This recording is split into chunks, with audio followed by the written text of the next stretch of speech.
اعوذ باللہ السمیع العلیم من الشیطان الرجیم بسم اللہ الرحمن الرحیم رب اشرح لی صدری ویسر لی امری واحلل عقدۃ من لسانی یفقهوا قولی رب یسر ولا تعسر وتمم بالخیر رب زدنی علما رب زدنی علما اللہم فقہنی فی الدین اللہم الہمنی رشدی واعذنی من شر نفسی اللہم انفعنا بما علمتنا وعلمنا ما ينفعنا وزدنا علما اللہم انا نسألک علما نافعا وعملا متقبلا ورزقا طیبا آمین اللہم آمین۔ سورہ مائدہ آیت نمبر 101 سے شروع کریں گے، آگے ہم پڑھیں گے۔ یا ایھا الذین آمنوا، اے وہ لوگو جو ایمان لائے ہو، لا تسألوا، نہ تم سوال کرو، عن اشیاء، ایسی چیزوں کے بارے میں، ان تبدا، ان اگر تبدا وہ ظاہر کر دی جائیں، لکم واسطے تمہارے، تسؤکم تو وہ تمہیں بری لگے، اچھی نہ لگے، یا تم انہیں ناپسند کرو۔ وَإِن تَسْأَلُوا، اور اگر تم سوال کرو، عنہا، ان کے بارے میں، حینا، جس وقت، اب یہ اسپیشل آ رہا ہے، حینا جس وقت، ينزل القرآن، نازل کیا جاتا ہے قرآن، تبد لکم، تو وہ ظاہر کر دی جائیں تمہارے لیے، ہو سکتا ہے کہ وہ ظاہر کر دی جائیں تمہارے لیے۔ اب یہ جو اوپر لفظ آ رہا ہے، یا ایھا الذین آمنوا، اے لوگو جو ایمان لائے ہو، اس میں یہ سب سے خطاب ہے، پوری امت کے ساتھ، یعنی اور اس کے علاوہ جو اب کے بھی لوگ ہیں، جو پہلے بھی تھے، کہ تم سوال نہ کرو زیادہ ان چیزوں کے بارے میں کہ اگر وہ ظاہر کر دی جائیں تو بری لگے تمہیں۔ اور آگے جو آ رہا ہے نا، خاص طور پہ اس وقت کے سوال سے خاص طور پہ منع کیا گیا ہے جس ٹائم وحی آ رہی تھی، اس ٹائم سے خاص طور پہ منع کیا گیا ہے، یعنی کثرت سوال سے رسول اللہ صلی اللہ علیہ وسلم نے منع فرمایا۔ عفا اللہ، درگزر کیا اللہ نے، عنہا، اس سے، ان سے، واللہ، اور اللہ، ان سے، کن سے؟ عفو یہاں پہ درگزر کس چیز سے ہے؟ یعنی ان جو سوالات کثرت سے کیے گئے ان سے، واللہ، اور اللہ، غفور حلیم، بہت بخشنے والا اور بردبار ہے۔ یا ایھا الذین آمنوا لا تسألوا، نہ تم سوال کرو۔ قرآن میں جہاں کہیں بھی، ابھی آپ یہ جو سبق سنا رہے تھے جس میں بار بار آ رہا تھا یسألونک، جب بھی کوسچن کیا گیا ہے، میں نے یہ بتایا تھا کہ صحابہ کرام نے آئی تھنک 12-13 ہم نے اس کو کاؤنٹ کیا تھا، تو شاید اتنے ہی بنتے ہیں کہ کوسچنز کیے گئے ہیں۔ جیسے ہی کوسچن کیا اللہ کے نبی نے اس کا آنسر کیا، ٹھیک ہے، سوال کا جواب دیا، یہ بھی آپ پڑھ چکے ہیں پہلے، ابھی آپ کا سبق چل رہا ہے۔ اچھا، لا تسألوا، نہ تم سوال کرو۔ اب ایسی چیزوں کے بارے میں سوال کہ اگر وہ تم پر واضح کچھ چیزیں ہوتی ہیں کہ جس کے بارے میں خاموشی اختیار کی ہے شریعت نے، تو اس کے بارے میں آپ جو ہے بار بار پوچھیں گے تو آپ مشکل میں پڑ سکتے ہیں۔ اب یہ جو یا ایھا الذین آمنوا میں تو سب لوگ مخاطب، سب ہم سبھی ہیں، لیکن خاص طور پہ یہاں پہ یہ ممانعت نزول قرآن کے وقت بھی تھی، خود نبی کریم صلی اللہ علیہ وآلہ وسلم بھی صحابہ کو زیادہ سوالات کرنے سے منع فرما دیا کرتے۔ ایک حدیث میں آپ نے فرمایا مسلمانوں میں وہ سب سے بڑا مجرم ہے جس کے سوال کرنے کی وجہ سے کوئی چیز حرام کر دی گئی، حالانکہ اس سے پہلے وہ حلال تھی۔ جی اچھا، یہاں پہ نا کئی چیزیں آتی ہیں، جیسے یہ ایک دفعہ ایک شخص بیٹھا ہوا تھا، تو وہ مشہور تھا ولد الزنا، کہ اس کا باپ کا پتہ نہیں تھا۔ اس شخص نے رسول اللہ صلی اللہ علیہ وسلم سے پوچھا، یا رسول اللہ میرا باپ کون ہے؟ اب اللہ کے نبی سے اس طرح کا سوال کرنا صحیح نہیں تھا، کیونکہ اگر اللہ کے نبی اس کو بتا دیتے تو یا اللہ تعالیٰ ان کو مطلع کر دیتے اپنے پیغمبر کو، تو دیکھیں کہ اس کے لیے کتنی مشکل تھی، اس کی والدہ کے لیے، اس کی فیملی کے لیے۔ اس قسم کے سوالات۔ ایک شخص آیا تو وہ کہنے لگا میرا باپ کہاں ہے، یعنی اس کا باپ فوت ہو چکا تھا، تو اس نے کہا میرا باپ کہاں ہے؟ تو شاید روایات میں اسی طرح ہی آتا ہے کہ رسول اللہ صلی اللہ علیہ وسلم نے شاید مطلب کچھ اس طرح کا واقعہ آتا ہے کہ فرمایا آگ میں ہے۔ اب رسول اللہ صلی اللہ علیہ وسلم نے تو اس وقت تو وہ نہیں کہنا تھا کہ وہ جنت میں ہے یہ کہاں پہ ہے، یا جو بھی اللہ تعالیٰ نے ان کو جس بارے میں بھی اطلاع دی اس شخص کے بارے میں. تو یعنی اس طرح کے سوالات کہ آپ دیکھیں کہ وہ ساری زندگی اسی کس کرب میں گزری ہوگی کہ اس کا باپ کہاں پہ ہے. اس کے علاوہ ایک واقعہ آتا ہے کہ حج کے بارے میں نا ایک شخص نے ایک مرتبہ نبی کریم صلی اللہ علیہ وسلم نے فرمایا اللہ تعالیٰ نے تم پر حج فرض کیا ہے. ایک شخص نے نا ابھی وہ اللہ تعالیٰ رسول اللہ صلی اللہ علیہ وسلم ابھی خطاب فرما رہے تھے، تو ایک شخص اٹھا اور کہنے لگا کہ کیا ہر سال؟ آپ خاموش رہے. اس نے 3 مرتبہ سوال کیا. پھر آپ نے فرمایا کہ مطلب تھوڑا سا یہ غصے میں آ کے فرمایا کہ آپ نے فرمایا کہ اگر میں ہاں کہہ دیتا نا تو حج ہر سال فرض ہو جاتا، اور اگر ایسا ہو جاتا تو ہر سال حج کرنا تمہارے لیے ممکن نہیں تھا. تو یہ دیکھیں کہ اگر ہر سال اگر ایک ہاں سے رسول اللہ صلی اللہ علیہ وسلم کی اگر ایک ہاں ہو جاتی اس وقت رسول اللہ صلی اللہ علیہ وسلم فرما دیتے کہ ہاں، تو پھر جو ہے کیا پاسبل تھا آپ حج کر لیتے. یا ہم سب ابھی تو کوئی بہت سارے لوگ ہیں جو ایک مرتبہ بھی نہیں گئے.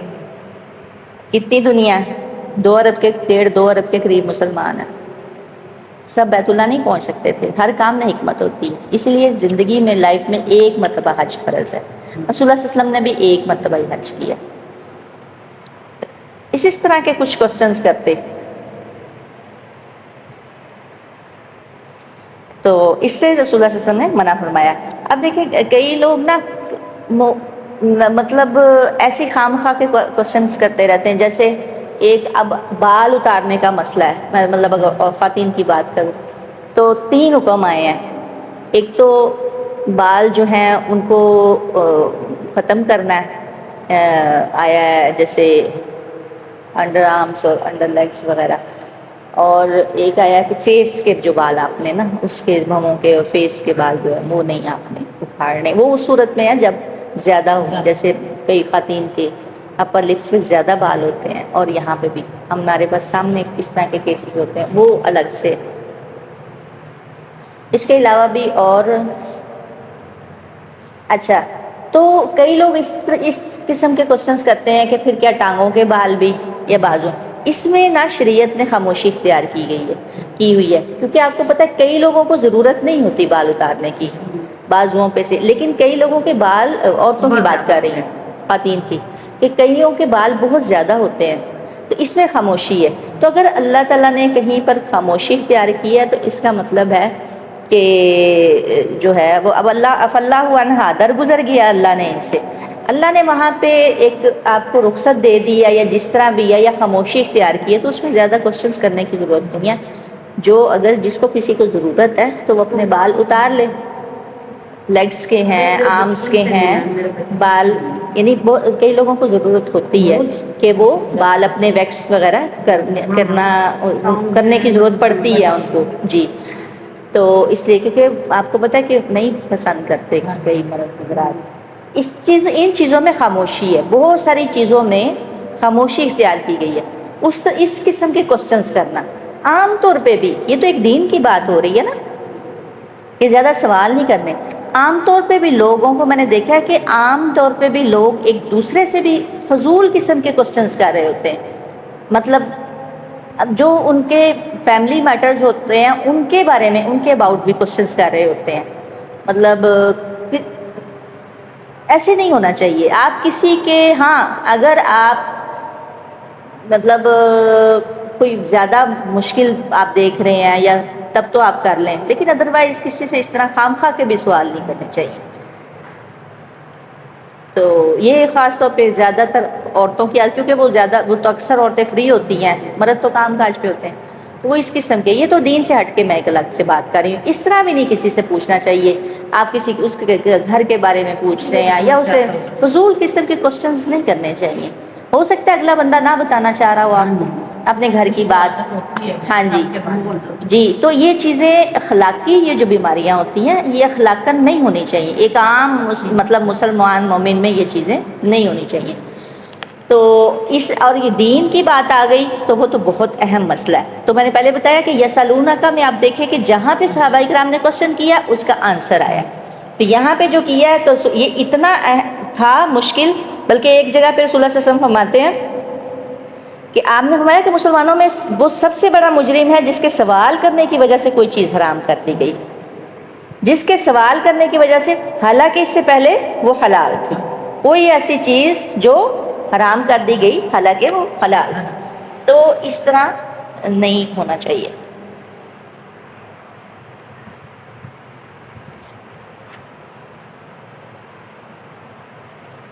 جن چیزوں کا تذکرہ نہیں نہ آیا، اللہ تعالیٰ آگے کہتے ہیں ان کے بارے میں اللہ تعالیٰ نے معاف کر دیا ہے، بس تم بھی ان کی بابت خاموش رہو جس طرح وہ خاموش رہا۔ یہ ابن کثیر کی روایت ہے۔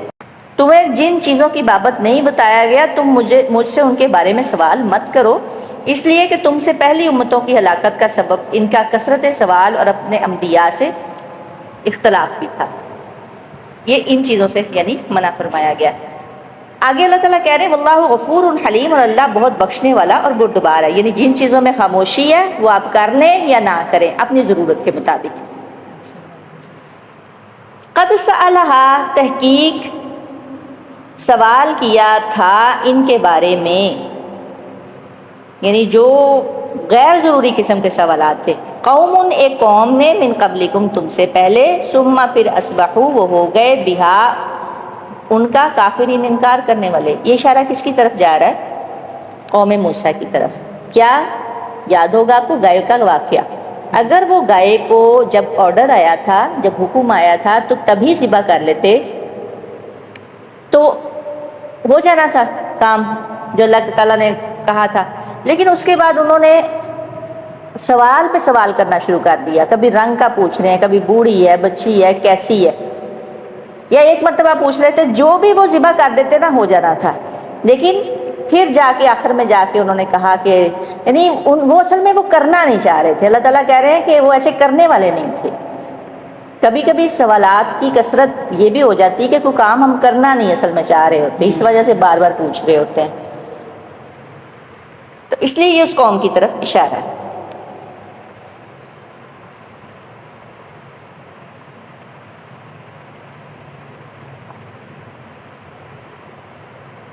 اخلاقی طور پہ بھی نہیں صحیح مناسب ہے۔ اکثر لوگ فضول قسم کے کوشچنس کر رہے ہوتے ہیں، آن لائن بھی چل رہا ہوتا ہے نا جب فتاوے۔ اب فتویٰ کا جو معاملہ ہے نا وہ بڑا سیریس ہے، بہت سینسیٹیو ہے، فتویٰ ایسے نہیں دیا جا سکتا، خاص طور پہ حرام اور حلال کے بارے میں، اس کے بارے میں فتوے ہوتے ہیں، تو بہت مطلب ایسے ہی پوچھ لیے۔ پہلے تو لوگ جاتے تھے نا کسی مدرسے میں چلے گئے کسی، اب فون ہو گیا یا تو بہت سوچ سمجھ کے ہر طرح کا کوشچن کرنا چاہیے۔ ما جعل اللہ، نہیں بنایا اللہ نے، کیا نہیں بنایا؟ یہ قانون نہیں بنایا اللہ نے، اس قسم کا کوئی قانون لاگو نہیں کیا۔ من بحیرتن، کوئی بحیرہ، ولا صائبتن، نہ کوئی صائبہ، ولا وسیلتن، نہ کوئی وسیلہ، ولا حامن، اور نہ کوئی حام، ولیکن الذین، اور لیکن وہ جنہوں نے، کفروا، کفر کیا، یفترون، وہ گھڑ لیتے ہیں، افطرا باندھتے ہیں، علی اللہ، اللہ پر، الکذبہ، جھوٹ، وہ گھڑ لیتے ہیں اللہ پر جھوٹ، واکثرهم، اور اکثر ان کے، لا یعقلون، نہیں وہ عقل رکھتے۔ اللہ نے کوئی اس قسم کا قانون ہی نہیں بنایا۔ بحیرہ صاحبہ، بحیرہ کیا تھا؟ بحیرہ بحر سے نکلا ہے جس کے کان چیرے گئے ہیں، اس کو کہا جاتا ہے، جی کان چیرے گئے ہیں۔ اچھا بہرحال بہت ساری یہاں پہ تفاسیر میں آتا ہے، ہم سعید بن مسیب سے صحیح بخاری میں اس کی تفسیر نقل کریں گے۔ بحیرہ وہ جانور جس کا دودھ دھونا چھوڑ دیا جاتا تھا اور کہا جاتا تھا کہ یہ بتوں کے لیے ہے، چنانچہ کوئی شخص اس کے تھنوں کو ہاتھ نہ لگاتا۔ بحیرہ کون سا جانور تھا کہ جس کا دودھ دھونا چھوڑ دیا جاتا تھا، کان بھی اس کے چیرے جاتے تھے اور اس کا دودھ دھونا چھوڑ دیا جاتا تھا، اور یہ کہا جاتا ہے یہ بتوں کے نام ہے، کوئی شخص اس کے تھنوں کو ہاتھ بھی نہیں لگائے گا۔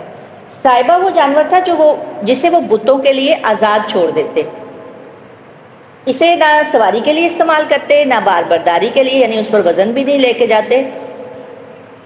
وہ کون سا جانور تھا؟ صائبہ۔ وسیلہ وہ اونٹنی تھی جس سے پہلی مرتبہ مادہ پیدا ہوتی اور اس کے بعد پھر دوبارہ پھر مادہ ہی پیدا ہوتی، یعنی ایک مادہ کے بعد دوسری مادہ مل گئی، ان کے درمیان کسی نر سے تفریق نہیں ہوئی، ایسی اونٹنی کو بھی وہ بتوں کے لیے آزاد چھوڑ دیتے۔ حام کسے کہتے ہیں؟ نر اونٹ۔ نر اونٹ وہ تھا کہ جس کی نسل سے کئی بچے ہو چکے ہوتے اور نسل کافی بڑھ جاتی تو اس سے بھی بار برداری یا سواری کا کام نہ لیا جاتا اور بتوں کے لیے چھوڑ دیا جاتا، ریٹائرڈ ہو جاتا، یعنی عام، اسے حامی کہتے تھے۔ اسی روایت میں یہ حدیث بھی بیان کی گئی ہے کہ سب سے پہلے بتوں کے لیے جانور آزاد چھوڑنے والا شخص عمر بن عامر خزائی تھا۔ رسول اللہ صلی اللہ علیہ وسلم فرماتے ہیں کہ میں نے اسے جہنم میں انتڑیاں کھینچتے ہوئے دیکھا۔ عمر بن عامر خزائی، اتنا سب۔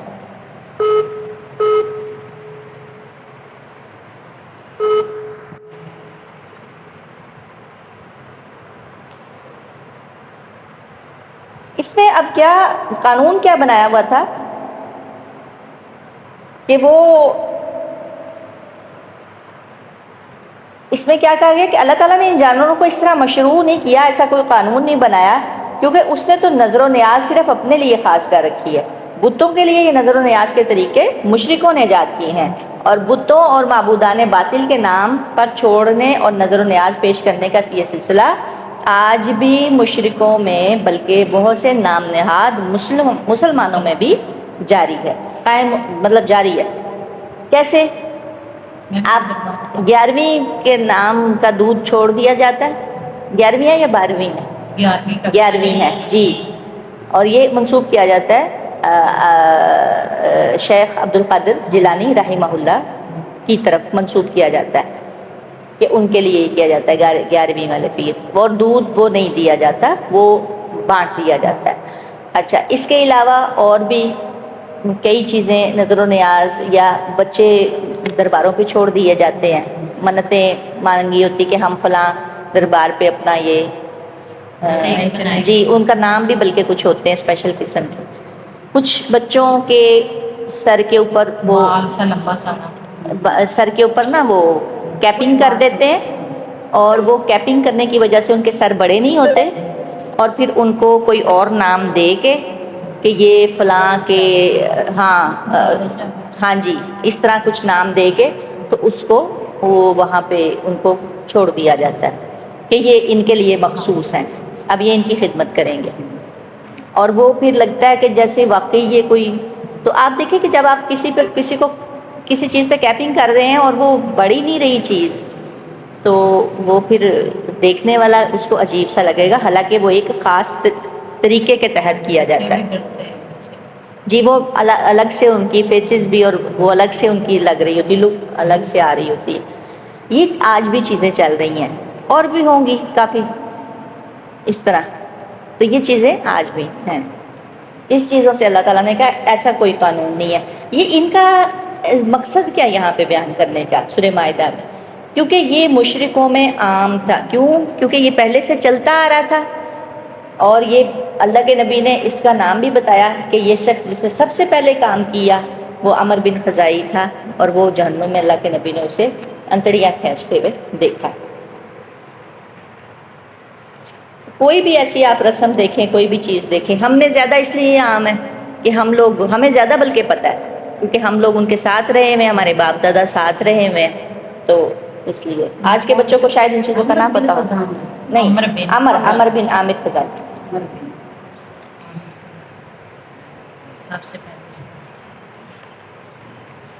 آگے چلتے ہیں۔ وَإِذَا قِيلَ لَهُمْ، اور جب کہا جاتا ہے ان سے تعالوا، آؤ، تعال کیا ہوتا ہے؟ آنا۔ تعالوا، آؤ، اِلَى مَا أَنزَلَ اللَّهُ، اس کی طرف جو نازل کیا اللہ نے، کیا یعنی قرآن، وَإِلَى الرَّسُولِ، اور رسول کی طرف آؤ۔ قالوا، تو وہ کہتے ہیں حسبنا، کافی ہے ہمیں، ما وجدنا، کہ جس پر پایا ہم نے علیہ اس پر، ماں جو وجدنا پایا ہم نے علیہ اس پر ابانا اپنے آبا و اجداد کو. اولو، اب اللہ تعالیٰ یہ کوشچن کر رہے ہیں کہ اولو کیا بھلا گرچہ کانا ہو آباؤہم ان کے آبا و اجداد ان کے باپ دادا لا یعلمون شیئا نہ وہ علم رکھتے ہوں شیئا کچھ بھی، انہیں کسی چیز کا پتہ ہی نہ ہو، ولا یہتدون اور نہ ہی وہ ہدایت یافتہ ہوں. اکثر یہ بات کہہ دی جاتی ہے کہ ہمارے ہاں تو یہ کیا جاتا ہے، ہمارے بڑے یہ کرتے تھے، ہم جو ہے وہ یہی کریں گے. اور اگر بڑے نہیں کرتے تھے تو وہ اس کو ائمہ اکرام جو جس بھی کسی امام کو پکڑا ہوتا ہے اس کی تقلید کر رہے ہوتے ہیں تو اس پہ منسوب کر دیا جاتا ہے.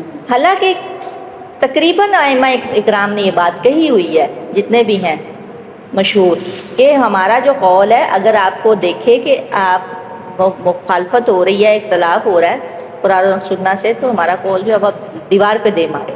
انہوں نے یہ باتیں خود کہی ہوئی ہیں. تو لیکن یہاں پر یہی بات ہوتی ہے کہ نہیں ہمارے ہاں تو اس طرح ہوتا ہے. جیسے اکثر لوگوں کو سجدے کا کہہ دیں کہ آپ سجدہ ٹھیک کریں، ایسے سجدہ نہیں ہوتا، سجدہ 7 ہڈیوں پہ ہوتا ہے. جی کہ ہمارے ہاں تو بچھ کے ہی ہوتا ہے، ہماری دادی یا ہمارے تو ایسے ہی ہوتا ہے. مانتے ہی نہیں.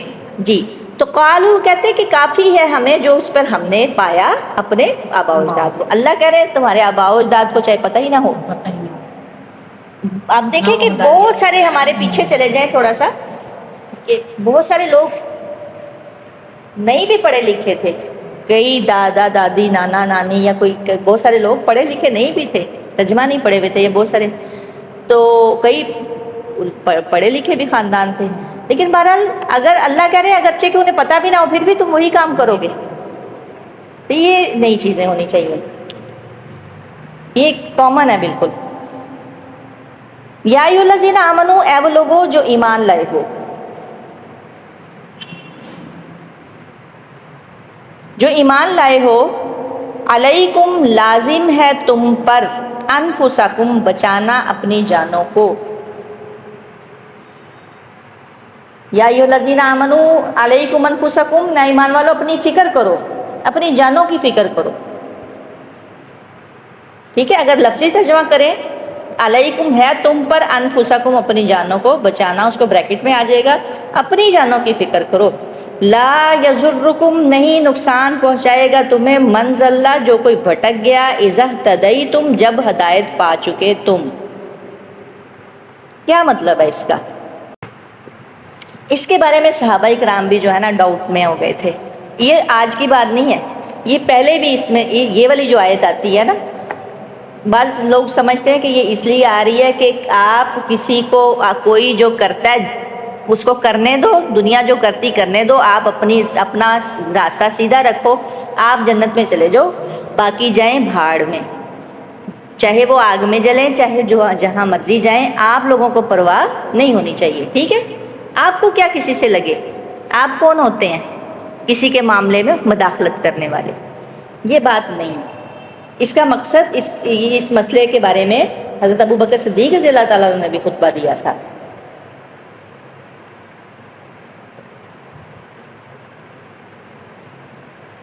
اس میں آتا ہے کہ حضرت ابو بکر صدیق رضی اللہ تعالیٰ عنہ کے علم میں یہ بات آئی اسی آیت کی تفسیر میں، تو انہوں نے فرمایا کہ لوگوں تم آیت کو غلط جگہ استعمال کر رہے ہو. میں نے تو رسول اللہ صلی اللہ علیہ وسلم کو فرماتے ہوئے سنا ہے کہ جب لوگ برائی ہوتے ہوئے دیکھ لیں اور اسے بدلنے کی کوشش نہ کریں تو قریب ہے کہ اللہ تعالیٰ انہیں اپنے عذاب کی گرفت میں لے لے گا. مسند احمد اس کو بیان کرتے ہیں. اس کا کیا مطلب ہے کہ تمہارے سمجھانے کے باوجود بھی اگر لوگ نیکی کا راستہ نہ اختیار کریں یا برائی سے باز نہ آئیں تو تمہارے لیے نقصان دہ نہیں ہے، جب تک کہ تم خود نیکی پر قائم اور برائی پر مجتنب، یعنی برائی سے تم اجتناب کرتے ہو. البتہ ایک صورت میں امر بالمعروف و نہی عن المنکر کا ترک جائز ہے، کہ جب کوئی شخص اپنے اندر اس کی طاقت نہ پائے کہ وہ اس سے اس کی جان کو خطرہ ہو، اور اس سے اس کی جان کو خطرہ ہو، تب وہ آپ دیکھ رہے ہیں کہ آگے ایسی قوم ہے، آپ ان کو برائی کی سے روکیں گے اور نیکی کا حکم دیں گے تو وہ آپ کو جان سے مار دیں گے، تب تھوڑی بہت پرمیشن ہے.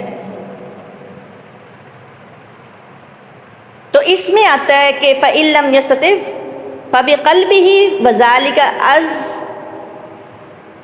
اضعف الایمان، پھر وہ اپنے دل میں برا جانے. یہ اس صورت میں آتا ہے. یہ کہاں پہ امپلیمنٹ ہوتا ہے کہ جہاں پہ آپ کسی ایسی ریاست میں رہتے ہیں جو کفار کی قوم ہے، آپ وہاں پہ نہیں بات کر سکتے اوپنلی. لیکن ہم نے کیا کیا، ہم نے پاکستان پاک سرزمین پہ ہی امپلیمنٹ کر کے بیٹھے رہے کہ اپنے دل میں بس برا جانو، جو ہوتا ہے وہ ہوتا رہے. تو اس کی صرف گنجائش وہاں پہ ہے کہ اگر کوئی ایسی چیز، پہلے کیا ہے، سب سے پہلے ہاتھ سے روکنا. پہلے ہاتھ سے روکنا ہے. ہاتھ سے روکنے کی طاقت نہیں ہے، زبان سے روکو. زبان سے نہیں ہے تو مطلب اس کی صورتیں ہیں، لکھو. آپ نہیں بول سکتے، کوئی آپ کی آواز نہیں سن رہا. اب عاصم منیر ہماری آواز نہیں سن رہا تو ہم کیا کریں گے، ہم لکھیں گے. اب لکھنے کی بھی صورت نہیں ہے، اب ٹائپنگ ہے. آپ اپنا پیغام سوشل میڈیا پہ ڈالیں، اسے دیں پیغام کہ سپہ سالار آپ جاؤ، آپ کیا کر رہے ہو، آپ نے اپنے تمغے چاٹنے، یہ جو میڈل پہنے ہوئے ہیں ان کا کیا کرنا ہے آپ نے. ان کو کیا آپ وردی میں تو کہتی ہوں بلکہ اس کو وردی میں ہی قبر میں اتاریں.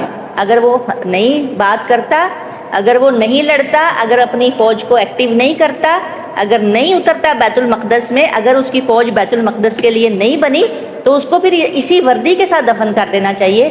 اور پھر اللہ کا معاملہ ہے، پھر وہ اللہ تعالیٰ اس سے کس طرح.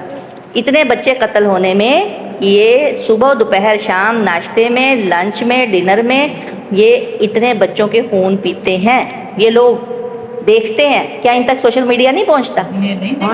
ٹھیک ہے، سب کچھ ہوتا ہے، لیکن ہمیں کتنی تکلیف ہوتی ہے. اس وقت جو پاور ہے نا، مطلب اللہ تعالیٰ نے دی ہے، جو پاور دی ہے، وہ ایک شخص ہے عاصم منیر. اور عاصم منیر اگر ایکٹیو نہیں ہوتا، نہیں تو پھر جو ہے اس کی پکڑ، پھر اللہ ہی بہتر جانتا ہے، پھر ہم کچھ نہیں کہہ سکتے. تو اس لیے ہاتھ سے روکو، نئی طاقت. ہاتھ سے مراد تلوار، جہاد کرو. نئی زبان سے، زبان اب نہیں بات کر سکتے، لکھو نہیں لکھ سکتے، ٹائپنگ کرو. نہیں ہے یہ بھی نہیں کر سکتے. اب آپ کے اکاؤنٹس جو ہیں وہ بین ہو رہے ہیں، آپ کے اکاؤنٹس جو ہیں وہ ختم کر دیے جا رہے ہیں. تو پھر آپ کیا کریں گے؟ پھر جیسے میں نے رات اسماعیل ہانیہ اور یحییٰ سنوار کی ایک پوسٹ میں ڈالنے لگی تھی انسٹا پہ، تو انہوں نے ڈیلیٹ کر دی. انہوں نے کہا یہ جو ہے آئی تھنک ڈینجرس لوگوں کا یہ ہے، یہ جو آپ شیئر کریں یہ بہت ڈینجرس ہے. ٹھیک ہے، حالانکہ وہ فوت ہو چکے ہیں، شہید ہو چکے ہیں، پھر بھی لوگ ڈرتے ہیں، جیسے اسامہ بن لادن سے ڈرتے تھے. تو وہ انہوں نے نہیں کیا. میں نے کافی اس کو کوشش کی آگے جانے کی، ان کو ایگری کرنے کی، لیکن وہ اس پہ ایگری نہیں ہوئے. تو انہوں نے کہا یہ ڈینجرس ہے، بہت زیادہ خطرناک ہے. اب نہیں ہو رہا، پھر اب میں کیا کروں گی؟ تب صورت بنتی ہے کہ پھر اب میں دل میں برا جانوں، 2 آنسو بہاؤں اور سو جاؤں. ہم نے کیا کیا؟ ہمارا 25 کروڑ صرف دل میں ہی برا جان رہا ہے. ٹھیک ہے، بس دعا کر لی، بس بات کر. ایسے نہیں ہوتا. تب ایمان اس طرح نہیں ہے. وہ تب ہے جب آپ کسی کافر قوم میں رہ رہے ہیں، ہندوستان میں رہ رہے ہیں. حالانکہ ہندوستان میں تو 25 کروڑ سے بھی زیادہ مسلمان ہیں. سب سے زیادہ میجورٹی اس وقت، سب سے زیادہ تعداد میں ہندوستان میں دنیا میں لوگ ہیں، مسلمان زیادہ. اچھا، اب یہ بات آ رہی ہے کہ اب بات نہیں مانی جا رہی. عاصم منیر کوئی ہم پکڑتے ہیں، بات نہیں مان رہا، نہیں کہنا مان رہا. ہم تھک گئے ہیں پروٹیسٹ کر کے، آوازیں بلند کر کے، اور وہ بات نہیں مان رہا. پھر اللہ کہہ رہے ہیں کہ پھر تم اپنی فکر کرو. یہ تب بات آتی ہے. ٹھیک ہے، نہ نقصان، لا یضرکم من ضل اذا اهتدیتم، نہ نقصان دے گا تمہیں جو بھٹک گیا جب تم ہدایت پا چکے. پھر تمہارا کوئی نقصان نہیں ہے. یہ ایسے نہیں ہے کہ آپ بولیں ہی نہ، آپ ہضم کر جائیں، ساروں بچوں کا خون پی جائیں اور آپ ہضم کر کے ڈکار مار لیں اور پھر آپ کہیں نہیں ہم تو جو ہدایت یافتہ ہیں. ایسے نہیں ہوتا. آپ کو بھی جان دینی پڑے گی، جان مارنی پڑے گی، اپنی جان داؤ پہ لگانی پڑے گی، اپنے ڈر کو، وہن کو ختم کرنا پڑے گا. تب پھر اللہ کہہ رہے ہیں اللہ ہی کی طرف لوٹ کے جانا. اس کی ایک اور بھی صورت ہے کہ جیسے اولاد میں بھی اکثر ناخلف بچے ہو جاتے ہیں، نہیں کہنا مانتے بچے.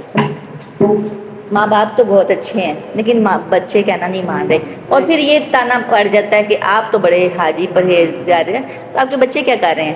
تو اس میں اگر آپ بچوں کو منع کر رہے ہیں، آپ بچوں پہ محنت کر رہے ہیں، انہیں صبح شام اٹھا رہے ہیں، آواز لگا رہے ہیں، بھیج رہے ہیں، لیکن وہ پھر بھی نہیں کہنا مان رہے، پھر شادی ہو گئی ہے، پھر وہ اپنا ہی، اور پھر بھی نہیں. تو کتنے لوگ ہیں جو بچوں کو گھروں سے نکالتے ہیں نماز نہ پڑھنے کے لیے؟ کبھی دیکھا ہے؟ بہت کم ہوتے ہیں ایسے کیسز، ہے نا، کہ گھر سے نکال دیا جائے کہ وہ نماز نہیں، کیونکہ بے نماز کی نحوست ہوتی. لیکن اگر پھر بھی نہیں، اب شوہر ایسا مل گیا ہے، اول تو آتا ہے، میں تو اس میں سن رہی تھی کہ علماء کرام نے، بڑے بڑے عرب کے علماء نے یہ فتویٰ دیا ہے کہ 3 نمازیں کنٹینیوسلی کوئی شخص چھوڑ دیتا ہے تو اس کو چاہیے، اس کی بیوی کو چاہیے وہ واپس جائے اور اس کی مطلب اس کا نکاح ختم ہو جاتا ہے. اس قدر حکم ہے 3 نمازیں کنٹینیوسلی چھوڑ دینے کا. اللہ پڑھتے ہی نہیں ہیں. آپ اس بات کو چھوڑیں، ہم نے کبھی پوچھا ہے کہ آپ کا بچہ نماز پڑھتا ہے؟ اس قدر حکم ہے. اچھا، اس میں آتا ہے کہ جب ہم نے یہ اپنے کوشچن کیا نا، مطلب جب اس کے بارے میں ایک کوشچن آیا کہ صحابہ نے اس پہ کیوں نہیں فتویٰ دیا، تو اس میں کہا گیا، جو استاد وغیرہ تھے، جو ٹیچرز وغیرہ تھے، انہوں نے کہا کہ صحابہ سوچ بھی نہیں سکتے تھے کہ نماز چھوڑی جائے. آپ کو پتہ ہے کہ پہلی صفوں میں کھڑے ہوتے تھے منافق، کیوں آتے تھے؟ تاکہ پتہ چلے ہم مسلمان ہیں.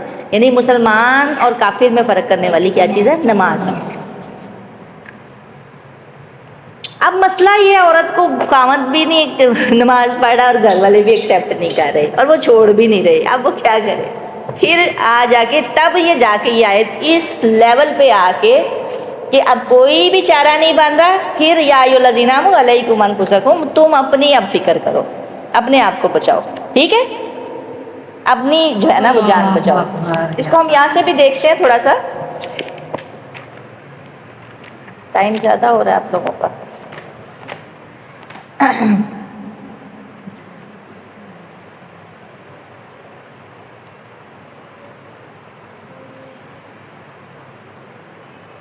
ہاں جی، بس ٹھیک ہے، یہاں سے ہو گیا کہ ہم نے لوگوں کو کہنا ہے، چپ نہیں رہنا. اگر نہیں کہیں پہ بھی بات بن رہی، اولاد نہیں کہنا مان رہی، خاوند نہیں کہنا مان رہا، یا بیوی ہے، بیوی نہیں کہنا مان رہی، آپ تھک گئے ہیں بیوی کو کہہ کہہ کے، پھر بس پھر آپ وہ جانے ان کا کام جانے. یا پھر آپ دیکھ لیں کہ قوم حضرت نوح علیہ السلام کی اولاد کی طرف دیکھ لیں، حضرت نوح علیہ السلام کی بیوی کی طرف دیکھ لیں، لوط علیہ السلام کی بیوی کی طرف دیکھ لیں، پھر ادھر چلے جائیں، پھر اللہ تعالیٰ ڈھارس بتا دیں گے، ٹھیک ہے نا. یا آپ کے فیملی کے لوگ نہیں آتے تو پھر ابو لہب کی طرف دیکھ لیں، رسول اللہ صلی اللہ علیہ وسلم کی طرف دیکھ لیں، سگے چچا نہیں مان لے کے آ رہے. ابو طالب اور ابو لہب، ابو طالب کا تو خیر مقام اور تھا، ابو لہب نہیں، اس کا کیا ہے؟ وہی قرآن جو اللہ کے نبی پہ نازل ہوا، وہ اس سگے چاچے کے بارے میں صورت اتر رہی ہے، سخت ترین، تبت یدا ابی لہب وتب. کیسی رسول اللہ صلی اللہ علیہ وسلم نے کتنی تکلیفیں، یعنی ہم دیکھیں ہمارا بچہ نماز نہ پڑھے، ہمارا بچہ جو ہے یا ہمارا خاوند اگر اس لائن پہ نہ آئے تو عورت کتنی تکلیف میں زندگی بسر کرتی ہے. کئی مرد بھی تکلیف میں ہوتے ہیں، ان کی عورتیں نہیں اس طرف آ رہی ہوتی، تو وہ پھر ہم ڈھارس جو بندھائی. پھر اللہ کہہ رہے ہیں یا ایھا الذین آمنوا علیکم انفسکم لا یضرکم من ضل اذا اهتدیتم، پھر تمہارا کوئی نقصان نہیں ہے جو بھٹک گیا اور تم اگر ہدایت پہ آ گئے، ٹھیک ہے. یہ اس صورت میں آیت ہے، اللہ مرجعکم، طرف اللہ ہی کی، ٹھیک ہے، مرجعکم، لوٹ رہا ہے تمہارا زمین سب کا سب. پھر وہ کیا کرے گا؟ فینبئکم، جو نہیں نہ مان رہا، جو بچہ نہیں کہنا مان رہا، عاصم منیر نہیں بات سن رہا، نہیں بچوں کی اس کی چیخوں کی آوازیں پہنچ رہی، اور وہ آرام سے بیٹھا اپنے میڈلز کے ساتھ، فینبئکم، پھر وہ بتا دے گا تمہیں، بما کنتم، جو تھے تم تعملون، عمل کرتے. سبحانک اللہم و بحمدک ونشہد ان لا الہ الا انت نستغفرک و اتوب الیک.